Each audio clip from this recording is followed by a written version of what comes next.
পরপর দুটো দিন বসন্ত উৎসব সেলিব্রেট করলাম। প্রথম দিন রবিবারে গেলাম বিকুদার বসন্ত উৎসব অনুষ্ঠানে। বিকুদার এই বসন্ত উৎসব অনুষ্ঠানটা সুভাষ মুখোপাধ্যায়ের ওই লাইনটাকে বারবার মনে করিয়ে দেয়, ফুল ফুটুক না ফুটুক আজ বসন্ত। তবে এখানে কিন্তু ফুলের অভাব নেই। এই যে মিষ্টি মিষ্টি ছোট্ট ফুলের মতো বাচ্চাগুলো কি সুন্দর আনন্দে আত্মহারা হয়ে নাচছে, মজা করছে, তাই না? ওরাই তো প্রকৃত বসন্ত, ওরাই তো প্রকৃতি। খুব মজা করে শেষে কিছু ফটোস ক্লিক করে বিকুদা স্পেশাল পনির আর পোলাও নিয়ে বাড়ি ফিরে এলাম। আর পরের দিন মানে সোমবারই হলো আমাদের তো হোলি ধামাকা, মানে বড় মাঠের বসন্ত উৎসব। সেখানে কি কি পাগলামি করলাম এই যে ক্লিপসগুলো তোমরা নিজেরাই দেখে নাও। গত বছর থেকেই মাদারিহাটের এই বড় মাঠে হোলি উৎসবের আয়োজন করা হচ্ছে এবং এখানে জাতি ধর্ম বর্ণ নির্বিশেষে সকল শ্রেণীর মানুষ এসে যোগদান করে।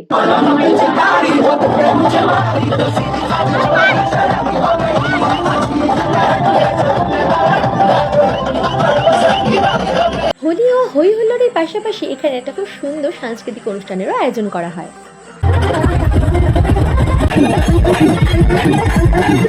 अभी तो पार्टी शुरू हुई है।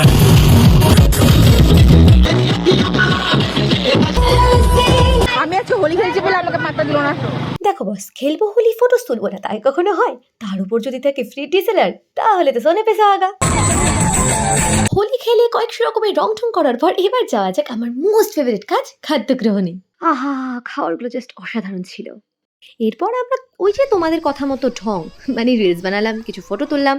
এটা মেয়েদের একটা ম্যান্ডেটরি জিনিস, তাই নয় কি?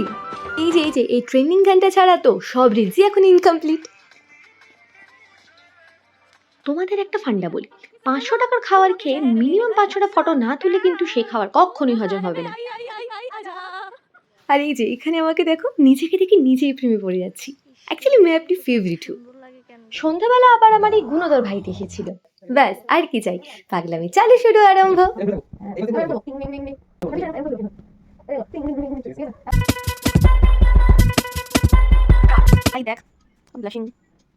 পরের দিনটা ছিল আমার লাইফে দ্য মোস্ট ট্রমাটাইজড ডে। এই যে হনুমানগুলোকে দেখতে পাচ্ছ, এরা সুপুরি গাছে চড়ে আমার ব্যালকনিতে উঠে পড়েছিল আমাকে রং দেওয়ার জন্য।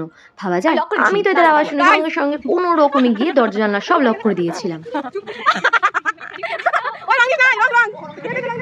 প্রায় 1 ঘন্টা কঠোর পরিশ্রমের পরও আমাকে রং দিতে না পেরে আমাকে গালাগাল দিতে দিতে এরা চলে যাওয়ার পর আমি চকলেট খেতে খেতে সারাটা দিন রেস্ট নিয়ে ল্যাদ খেয়ে পড়ে থাকলাম। চলো দেখাচ্ছে পরবর্তী কোনো একটা ব্লগে। ততদিন সবাই সুস্থ থেকে ভালো থেকো, টাটা।